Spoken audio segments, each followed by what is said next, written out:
Begitu besar kasih Allah akan dunia ini. Begitu besar kasih Allah akan dunia ini. Kasih itu sepenuh hati. Kasih itu sepenuh jiwa raga. Kasih itu total, tanpa pamrih, tanpa pilih kasih. Kalban wa kalban. Mari kita belajar dari laut. Sebuah cerita mengatakan ketika seorang anak kehilangan sandal di pantai, karena sandal itu terbawa arus laut, anak itu berkata, "Laut itu maling."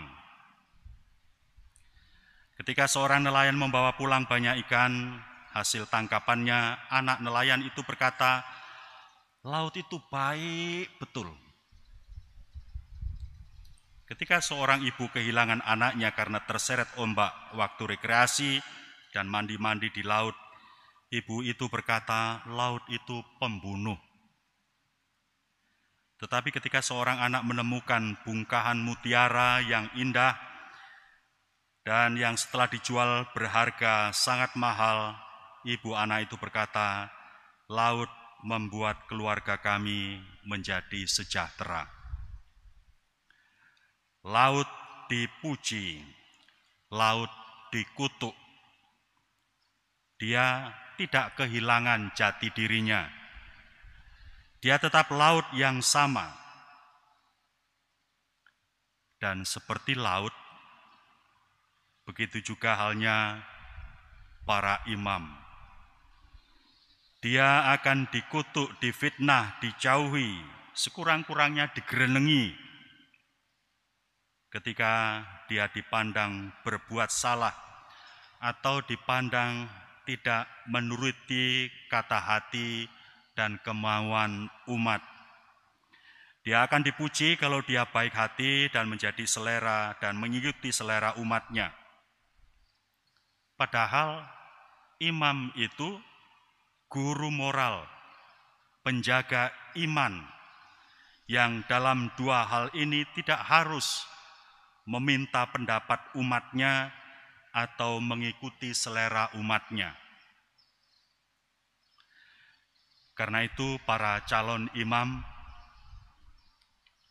Anda sekalian yang terkasih, janganlah risaukan omongan orang,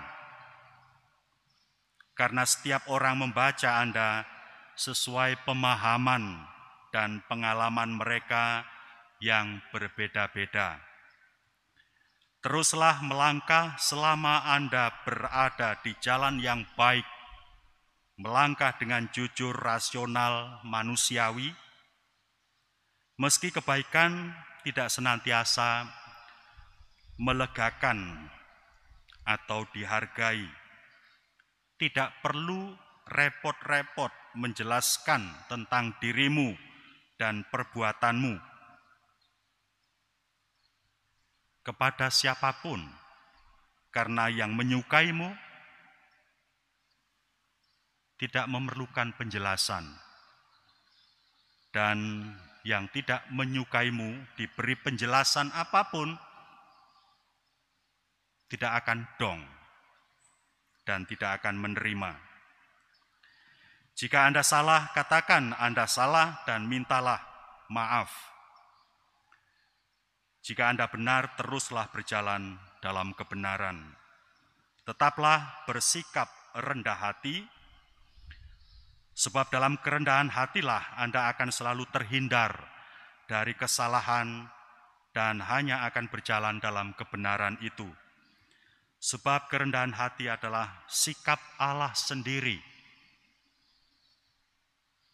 sikap putranya juga, Allah yang Maha Kuasa, berkenan mengasihi dan kasihnya tanpa pamrih, dan merelakan putranya untuk menjadi manusia. Betapa Allah kita rendah hati. Jika datang kepada Anda gangguan, jangan berpikir bagaimana caranya membalas dengan yang lebih menyakitkan, tetapi berpikirlah bagaimana caranya membalas dengan kebaikan. Jangan merusak persaudaraan dan persekutuan, kesatuan, komunio, pasamuan hanya karena kesalahpahaman.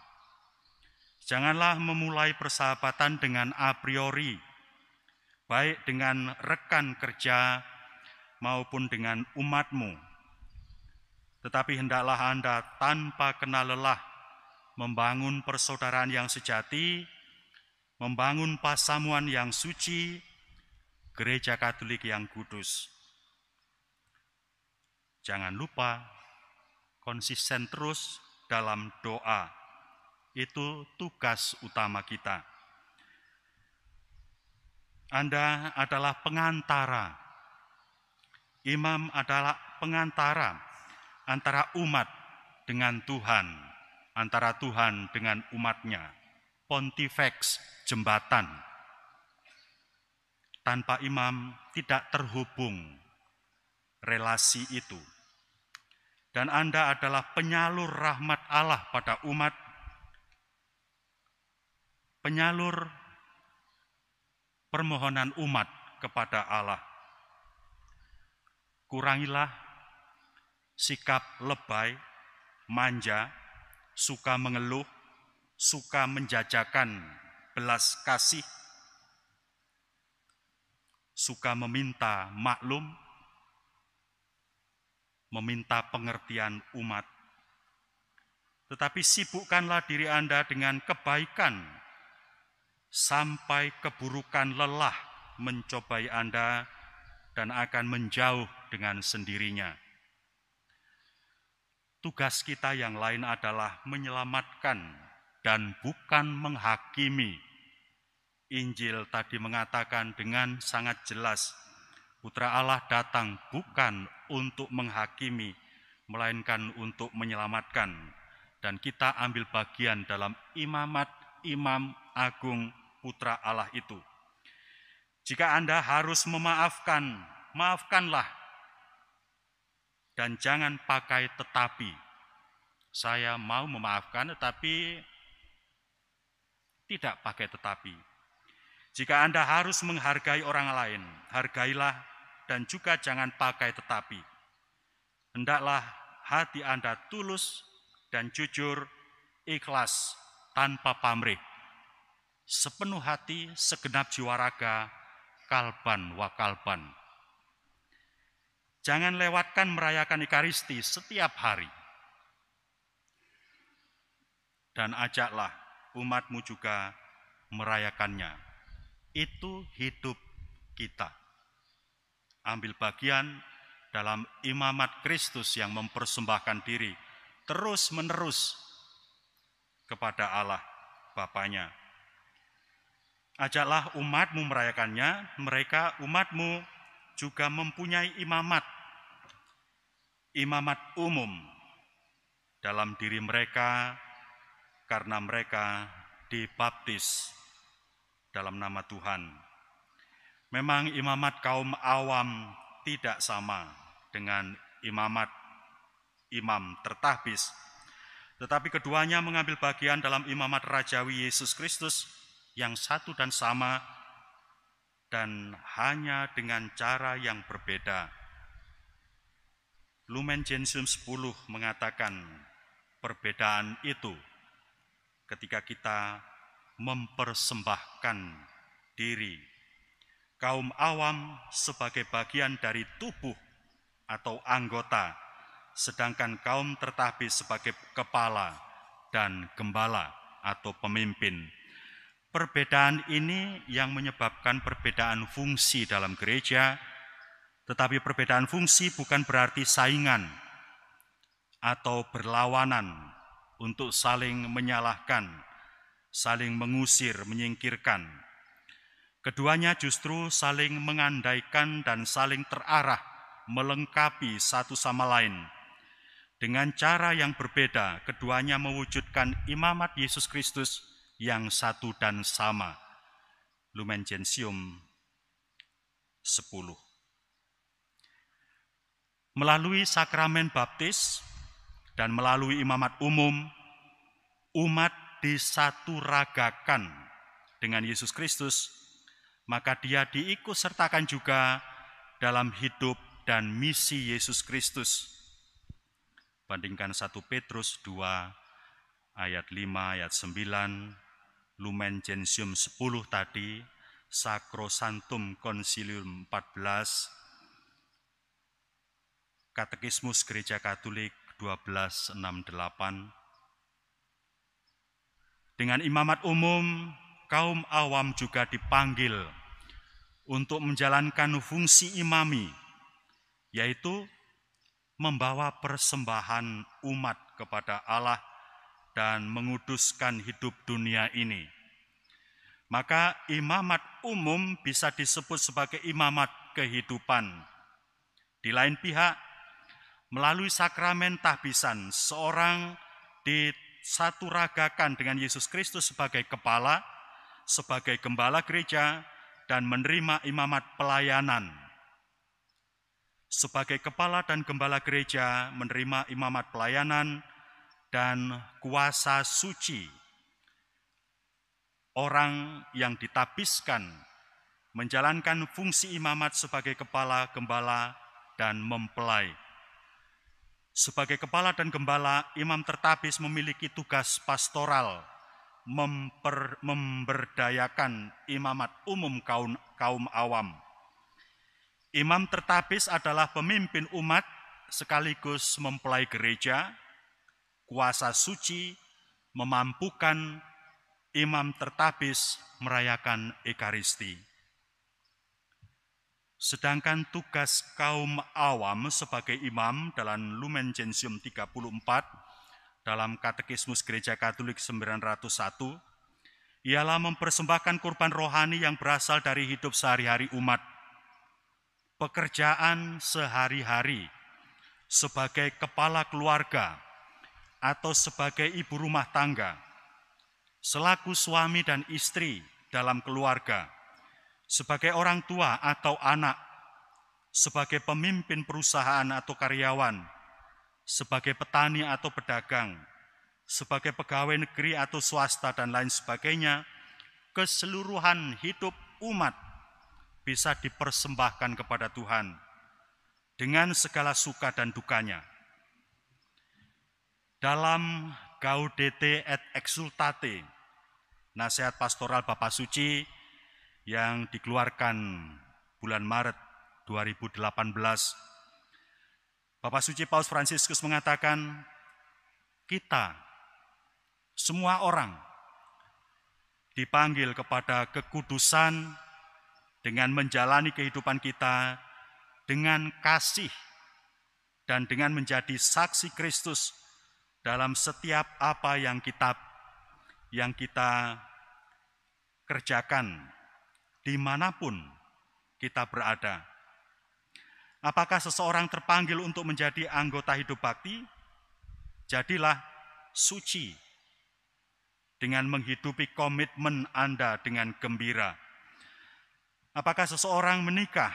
Jadilah suci dengan mencintai dan mengurusi suami dan istri, sebagaimana Kristus mengurusi, mengorbankan dirinya bagi gerejanya. Apakah seseorang bekerja mencari nafkah? Jadilah suci dengan bekerja dengan integritas dan kemampuan melayani saudara dan saudarimu. Apakah Anda orang tua atau para simbah, para kakek dan nenek? Jadilah suci dengan secara sabar mengajari anak-anak atau cucu-cucu bagaimana mengikuti Yesus. Apakah seseorang mempunyai posisi penentu kebijakan publik? Jadilah suci dengan bekerja untuk kesejahteraan umum dan mengabaikan kepentingan diri. Gaudete et Exsultate 13. Santo Paulus menegaskan, hendaklah semua kegiatan hidup sehari-hari itu dijalankan dalam roh, dihidupi dengan spiritualitas hidup roh Allah sendiri. Roma 8:1-17. Tanpa menyertakan roh Allah, maka semua aspek kehidupan itu tidak akan menjadi kurban rohani. Inilah kurban rohani yang dipersembahkan umat ketika menghadiri perayaan Ekaristi. Seluruh diri dan hidup mereka. Proses membawa kurban rohani dalam tanda petik, hal itu tidak nampak, tapi menjadi jelas dalam simbol persembahan, yaitu roti dan anggur, yang melalui tangan imam dibawa ke altar. Roti dan anggur itu akan diubah menjadi tubuh dan darah Kristus dalam peristiwa konsekrasi, dan lalu diterima kembali oleh umat dalam komuni kudus. Inilah berkat kekuatan rohani Allah yang merajai diri kita. Demikianlah para awam pun sebagai penyembah Allah menjalankan fungsi sebagai imam, yaitu menguduskan dunia kepada Allah. Lumen Gentium 34. Gaudete et exsultate. Bersama dengan umatmu, kejarlah kekudusan dengan sukacita, dengan gembira. Janganlah takut kepada kesalehan atau kekudusan. Kekudusan itu tidak akan sedikit pun merampas dirimu, merampas energimu, semangat, atau kegembiraanmu. Sebaliknya, Anda akan menjadi apa yang ada dalam benak Bapa ketika menciptakanmu. Bukan budak, melainkan manusia yang manusiawi, bermartabat luhur, putra-putra Allah. Engkau akan menjadi bijaksana dan setia pada kedalaman pribadimu. Gaudete et exsultate 32. Satu-satunya tragedi dalam hidup ini, Bapak Paus Fransiskus mengatakan, adalah tidak menjadi orang suci. Gaudete et exsultate 34. Para saudara terkasih, Sang Imam Agung kita, semoga di dalam Kristus Anda bersama dengan umat Anda dapat menjadi sakramen keselamatan bagi semua orang. Tuhan memberkati. Amin.